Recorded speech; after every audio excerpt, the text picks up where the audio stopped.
শুনলে আশ্চর্য হবেন। আজকে আল্লাহ পাকের এমন একটি নামের কথা আপনাদেরকে বলবো, এই নামটির এতটাই পাওয়ার, যখনই কোনো বিপদের মধ্যে পড়ে যাবেন এই নামটি ধরে ডাকতে দেরি হবে, সাথে সাথে আল্লাহ সাহায্য করতে দেরি করবে না।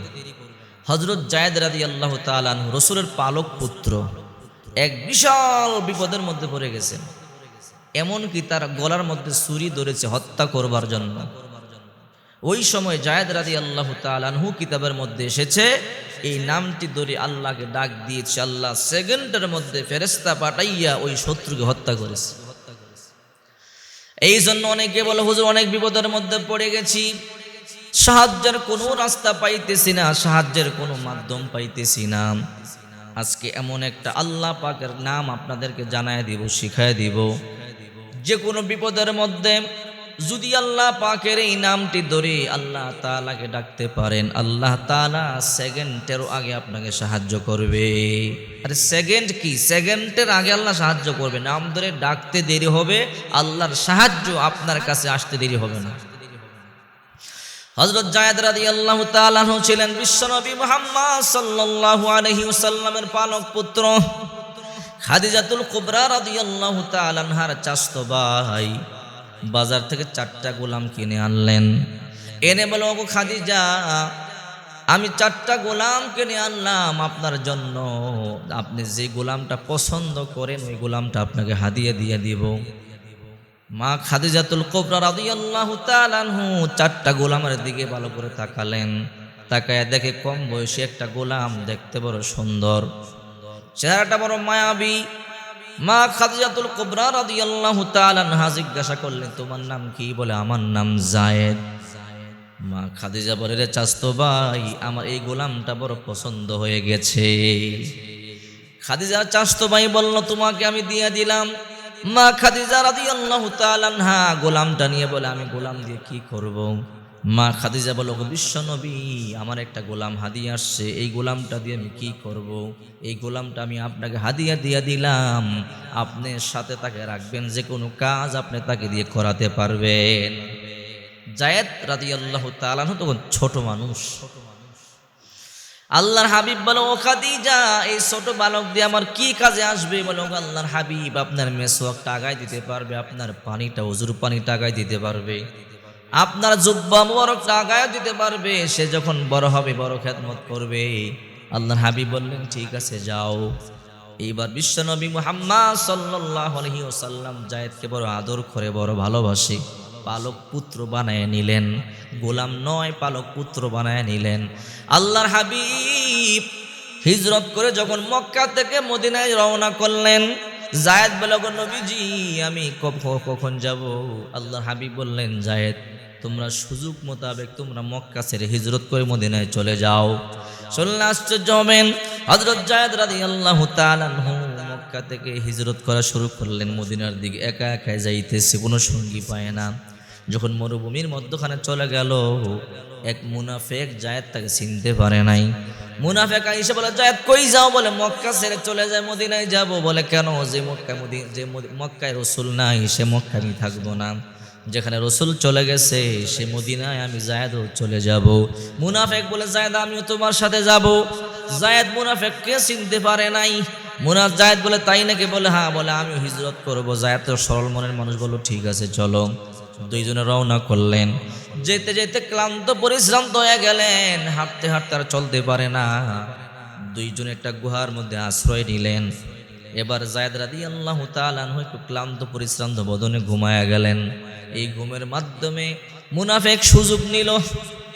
মুনাফিক বড় চালাক, মুনাফিক বড় বেঈমান। এই ঘুমের মাধ্যমে যায়েদের হাত পাগুলো বেঁধে ফেলল। যায়েদ ঘুম থেকে জেগে থেকে হাত পাগুলো বাঁধা। এ ভাই, তুমি আমার হাত পা কেন বাঁধলা? তুমি না আমার সঙ্গী, তুমি না আমার বন্ধু, আমার সাথে মদিনায় যাইবা? বলে, না না, আমি তোমার বন্ধু নয়, আমি তোমার শত্রু। বলে, কেন তুমি আমার শত্রু? আমি তোমার কি করেছি? বলে, তোমার আমি হত্যা করবো। যায়েদ বলে, লিমা তাকতুলুনি, কেন তুমি আমাকে হত্যা করবা? আমি কি করেছি তুমি কেন হত্যা করবা? মুনাফিক বলে, যায়েদ, তুমি কিছু করো নাই, করেছে তোমার নবী মুহাম্মদ। কি করেছে? বলে, মুহাম্মদ, আমি জানি তোমাকে বড় ভালোবাসে, আর মুহাম্মদ আমাদের শত্রু। ইন্নী আলাম আন্না মুহাম্মাদান ইউহিব্বুক ওয়া আনা উবগিদুহু, আমি জানি মুহাম্মদ তোমাকে বড় ভালোবাসে আর আমি মুহাম্মদকে ঘৃণা করি, মুহাম্মদের সাথে শত্রুতা পোষণ করি। যদি আমি তোমাকে হত্যা করি কারণ মুহাম্মদ তোমাকে ভালোবাসে, মুহাম্মদ বড় কষ্ট পাবে আর এটাই আমার জন্য সার্থকতা। নাউজুবিল্লাহ।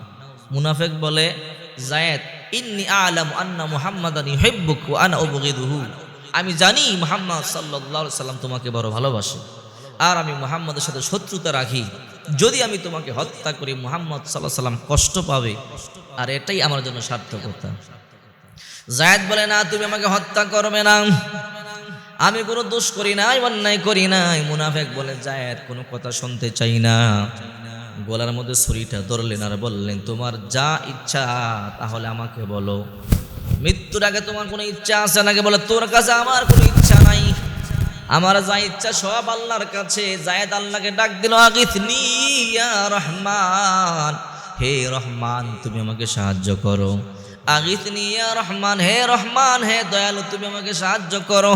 আল্লাহকে যখন আগিথনি ইয়া রহমান বলে ডাক দিল, হঠাৎ করে কে যেন ধমক দিয়ে বলে, লা তাকতুলহু, তাকে হত্যা করো না।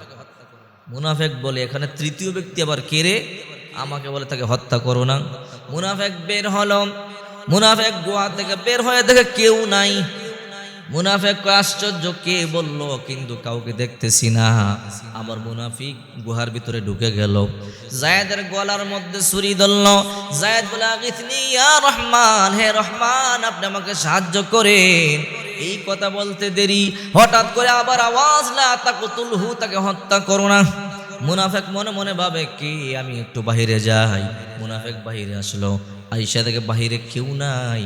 মুনাফিক মনে মনে চিন্তা করে কে বলে, আবার ভিতরে তৃতীয়বার গেল। তৃতীয়বার গিয়ে যায়েদের গলার মধ্যে ছুরি ধরল, যায়েদকে হত্যা করবে।